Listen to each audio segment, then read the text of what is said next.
আমরা পুরো জাতি একসঙ্গে স্মরণ করছি এমন একদিন যা এদেশের ইতিহাসে গভীর ছাপ রেখে গেছে। 5ই আগস্ট শুধু একটি বিশেষ দিবস নয়, এটি একটি প্রতিজ্ঞা, গণজাগরণের উপাখ্যান এবং ফ্যাসিবাদী শাসন থেকে জাতির পুনর্জন্মের দিন। আজ আমি গভীর শ্রদ্ধার সঙ্গে স্মরণ করছি 1971 সালের স্বাধীনতা যুদ্ধের সকল বীর মুক্তিযোদ্ধাদের, যাদের আত্মত্যাগে আমরা পেয়েছি স্বাধীন সার্বভৌম বাংলাদেশ। 1971 সালে সাম্য, মানবিক মর্যাদা ও সামাজিক ন্যায় বিচার প্রতিষ্ঠার লক্ষ্যে এদেশের জনগণ সশস্ত্র মুক্তিযুদ্ধে অংশগ্রহণ করেছিল। লাখো প্রাণীর বিনিময়ে একটি স্বাধীন রাষ্ট্র প্রতিষ্ঠা হয়েছিল। কিন্তু স্বাধীনতার অর্ধশতাব্দী পরেও এদেশের মানুষ সুবিচার ও গণতন্ত্র থেকে বঞ্চিত হয়েছে, বৈষম্যের শিকার হয়েছে।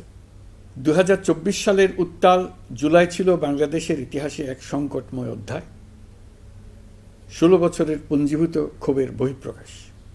এদেশের এই বিপুল সংখ্যক তরুণরা 16 বছর ধরে ক্রমাগত হতাশায় নিমজ্জিত ছিল। ভালো ফলাফল করেও চাকরির জন্য ক্ষমতাসীনদের দুয়ারে দুয়ারে ঘুরেছে। চাকুরিকে ঘিরে তৈরি হয়েছিল দুর্নীতি, স্বজনপ্রীতি আর তদবির বাণিজ্য।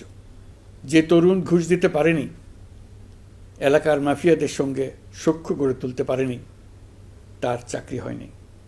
সরকারি চাকরিতে বৈষম্যমূলক কোটা পদ্ধতি, যেটা মূলত ছিল দুর্নীতি ও স্বজনপ্রীতির আরেকটা হাতিয়ার, এর বিরুদ্ধে তরুণ সমাজ দীর্ঘদিন ধরে প্রতিবাদ বিক্ষোভ করলেও ফ্যাসিবাদী শাসকের টনক নড়েনি। দীর্ঘ এই সময় প্রতিটি সেক্টরে মাফিয়াতন্ত্র কায়েম করে একটি সুবিধাভোগী শ্রেণী তৈরি করা হয়েছিল, যারা আর্থিক ও অন্যান্য সুবিধার বিনিময়ে স্বৈরাচারের পক্ষে কথা বলবে, কাজ করবে। স্বৈরাচারের পক্ষের সঙ্গী হলেই তার চাকরি হবে, কাজ মিলবে।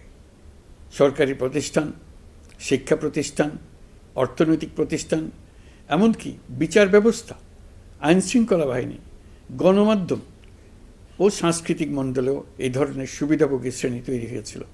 এদেশের গরিব মেহনতি মানুষের পয়সা লুট করে পতিত ফ্যাসিবাদ ও তাদের সহযোগীরা এক একজন টাকার পাহাড় গড়ে তোলে।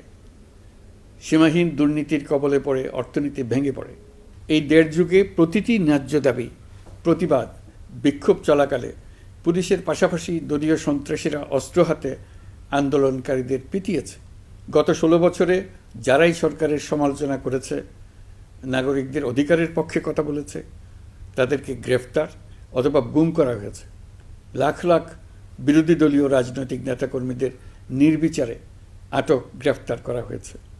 এই ভয়াবহ পরিস্থিতিতে 24 জুলাইয়ে দেশের ছাত্র সমাজ, তরুণ প্রজন্ম, সাধারণ মানুষ সবাই একত্রিত হয় এক নতুন দিনের প্রত্যাশায়।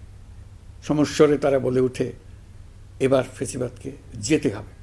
তবু দেশের মানুষের বুকে গুলি চালিয়ে শেষ পর্যন্ত ক্ষমতা আঁকড়ে ধরে রাখতে চেয়েছিল ফ্যাসিবাদী সরকার।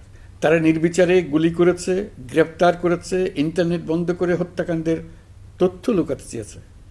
রাতের অন্ধকারে এলাকায় এলাকায় অভিযান চালিয়ে ছাত্রদের আটক করেছে। গুলিবিদ্ধ আহতদের তারা হাসপাতালে চিকিৎসা নিতে দেয়নি। হাসপাতালগুলোকে নির্দেশ দেওয়া হয়েছিল যেন আহতদের ভর্তি না করা হয়। এই কারণে বহু মানুষ চিকিৎসা না পেয়ে চিরতরে দৃষ্টি হারিয়েছে, পঙ্গু হয়েছে। আজ জুলাই গণ অভ্যুত্থান দিবসে আমি জাতির সূর্য সন্তান জুলাই শহীদদের গভীর শ্রদ্ধার সঙ্গে স্মরণ করছি, তাঁদের আত্মার মাগফিরাত কামনা করছি। জুলাইয়ে যারা আহত হয়েছেন, চিরতরে পঙ্গু হয়েছেন, দৃষ্টি হারিয়েছেন, জাতির পক্ষ থেকে আমি তাদের প্রতি শ্রদ্ধা ও কৃতজ্ঞতা জানাচ্ছি। এই জাতি আপনাদের কাছে চিরকৃতজ্ঞ থাকবে। গত বছর ডিসেম্বর মাসে জুলাই গণ অভ্যুত্থানে শহীদ পরিবার ও আহতদের কল্যাণ ও যাবতীয় বিষয়াদির প্রশাসনিক দায়িত্ব মুক্তিযুদ্ধ বিষয়ক মন্ত্রণালয়ের উপর ন্যস্ত করা হয়েছে। এখন পর্যন্ত 836টি শহীদ পরিবারের মধ্যে 775টি শহীদ পরিবারকে মোট 98,40,00,000 টাকার সঞ্চয়পত্র ও মাসিক ভাতা বাবদ ব্যাংক চেক দেওয়া হয়েছে। অবশিষ্ট যারা আছেন তাদেরও কয়েকটি বিষয় নিষ্পত্তি সাপেক্ষে সঞ্চয়পত্র দেওয়ার প্রক্রিয়া চলছে।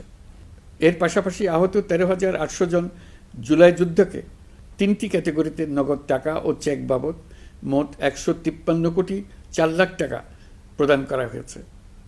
এর মধ্যে 78 জন অতি গুরুতর আহত জুলাই যোদ্ধাকে সিঙ্গাপুর, থাইল্যান্ড, তুরস্ক এবং রাশিয়ায় উন্নত চিকিৎসার জন্য পাঠানো হয়েছে এবং চিকিৎসা ব্যয় বাবদ এ পর্যন্ত 97 কোটি 50 লাখ টাকা ব্যয় হয়েছে। জেলা উপজেলা পর্যায়ে সকল সরকারি হাসপাতাল বা ক্লিনিক বা স্বাস্থ্যকেন্দ্র, মেডিকেল কলেজ হাসপাতাল এবং সরকার কর্তৃক নির্ধারিত বিশেষায়িত হাসপাতালগুলোতে সকল শ্রেণীর আহত জুলাই যোদ্ধাদের অগ্রাধিকার ভিত্তিতে বিনামূল্যে চিকিৎসা সেবা দেওয়ার সিদ্ধান্ত হয়েছে। সরকারের পক্ষ থেকে জুলাই শহীদ ও আহতদের জন্য আরও নানা উদ্যোগ নেওয়া হচ্ছে। তবে জুলাইয়ের মহানায়কদের আত্মত্যাগ তখনই সার্থক হবে যখন এই দেশকে আমরা একটি সত্যিকারের জনকল্যাণকর দেশ হিসেবে গড়ে তুলতে পারব। আজ আমরা কেবল অতীত স্মরণ করতে আসিনি, আমরা একটি শপথ গ্রহণ করতে এসেছি। শপথ এই, আমরা কোনো ধরনের নিপীড়নের কাছে মাথা নোয়াব না। আমরা প্রতিষ্ঠা করব একটা জবাবদিহিমূলক, মানবিক, গণতান্ত্রিক এবং বৈষম্যহীন রাষ্ট্র, এমন রাষ্ট্র যা সবসময় জনকল্যাণে কাজ করবে। জুলাই শহীদদের আত্মত্যাগ আমরা বৃথা যেতে দেব না।